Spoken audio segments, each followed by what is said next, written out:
Magandang araw mga kababayan. Narito ang pinakabagong update tungkol kay Bagyong Christine ngayong araw, October 24, 2024, Thursday. Naglandfall na po ito sa Isabela kagabi at napapanatili pa din ito ang kanyang lakas bilang isang severe tropical storm. At kung bago lang kayo dito sa channel, huwag kalimutan mag-subscribe para lagi kang informed sa lagay ng panahon. So ngayong umaga, ang sentro ng Bagyong Christine ay nasa paligid ng Tumuani, Isabela. May lakas ito ng hangin na umaabot sa 95 kilometers per hour, malapit sa gitna, at bugso na hanggang 160 kilometers per hour. Bahagyang bumagal ang galaw nito habang kumikilos patungong kanluran, hilagang kanluran sa bilis na 15 kilometers per hour. At yung malalakas na hangin ay umaabot ng hanggang 700 kilometers mula sa sentro ng bagyo, kaya apektado nito ang malawak na bahagi ng Luzon. Ayon sa forecast ng Pag-asa, tatawid si Christine sa Northern Luzon sa loob ng susunod na 12 hours at maaaring lumabas ng Philippine Area of Responsibility bukas ng hapon, October 25. Posibleng bahagyang humina ang bagyo habang tinatawid ang Northern Luzon, subalit muling lalakas ito kapag nasa West Philippine Sea na siya.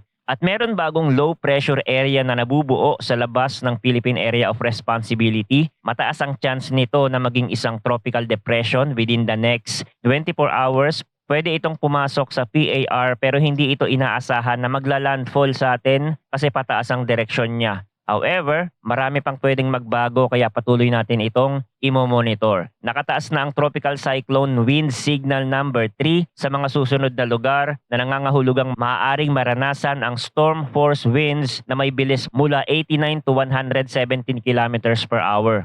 Ito ang mga lugar sa Luzon, katimugang bahagi ng Cagayan, Isabela, Quirino, Nueva Vizcaya, Kalinga, Mountain Province, Ifugao, katimugang bahagi ng Abra, Benguet, hilaga at gitnang bahagi ng Aurora, hilagang bahagi ng Nueva Ecija, hilagang bahagi ng Tarlac, hilagang bahagi ng Zambales, Pangasinan, La Union, gitna at katimugang bahagi ng Ilocos Sur. Ang mga lugar na ito ay posibleng makaranas ng moderate hanggang sa malubhang risk sa buhay at ari-arian dahil sa malalakas na hangin. Nakataas naman ang signal number 2 sa Ilocos Norte, natitirang bahagi ng Ilocos Sur, Apayao, natitirang bahagi ng Abra, natitirang bahagi ng Cagayan at natitirang bahagi ng Aurora. Ganon din sa Nueva Ecija, Bulacan, natitirang bahagi ng Tarlac, Pampanga, natitirang bahagi ng Zambales, Bataan, Metro Manila, Cavite, Laguna, Rizal, Batangas, hilaga at gitnang bahagi ng Quezon, kasama ang Pulilio Island at Lubang Island. Sa signal number 1 naman, kasama dyan ang Batanes, natitirang bahagi ng Quezon, natitirang bahagi ng Occidental Mindoro, Oriental Mindoro, Marinduque, Romblon, hilagang bahagi ng mainland Palawan, kasama ang Calamian Island at Cuyo Island, Camarines Norte, Camarines Sur, Catanduanes, Albay, Sorsogon at Masbate, kasama ang Ticao at Burios Island. Sa area ng Visayas, Aklan, Capiz, Antique, kasama ang Caluya Island, Iloilo, Guimaras, hilagang bahagi ng Negros Occidental, hilagang bahagi ng Cebu, kasama ang Bantayan Island, Northern Samar, Samar, Biliran, hilagang bahagi ng Eastern Samar at hilagang bahagi ng Leyte. Ayon sa Weather Advisory number 18, magdadala ng malalakas na ulan si Bagyong Christine sa ilang bahagi ng Luzon. Asahan ang malalakas na hangin sa mga lugar na direktang maaapektuhan ng bagyo, lalo na sa mga baybaying dagat at bulubunduking lugar. Ngayong araw, October 24, inaasahang makakaranas ng malalakas na bugso ng hangin ang Mimaropa, Bicol Region, Visayas at ilang bahagi ng Mindanao tulad ng Basilan, Sulu at Tawi-Tawi. Bukas naman October 25 ang Mimaropa, Bicol Region, Western Visayas, Negros Occidental at iba pang bahagi ng Mindanao ay posibleng makaranas ng malakas na hangin. Hinihikayat ang lahat na sundin ang mga abiso ng lokal na pamahalaan at maghanda para sa mga posibleng panganib tulad ng pagbaha, landslide at malalakas na hangin. Manatiling nakatutok sa mga balita at tiyakin ang kaligtasan ng inyong pamilya. Ang panahon ay mabilis magbago kaya't manatiling updated sa mga susunod na ulat mula dito sa channel para sa pinakabagong balita tungkol sa lagay ng panahon. Salamat sa inyong pagtutok at manatiling ligtas.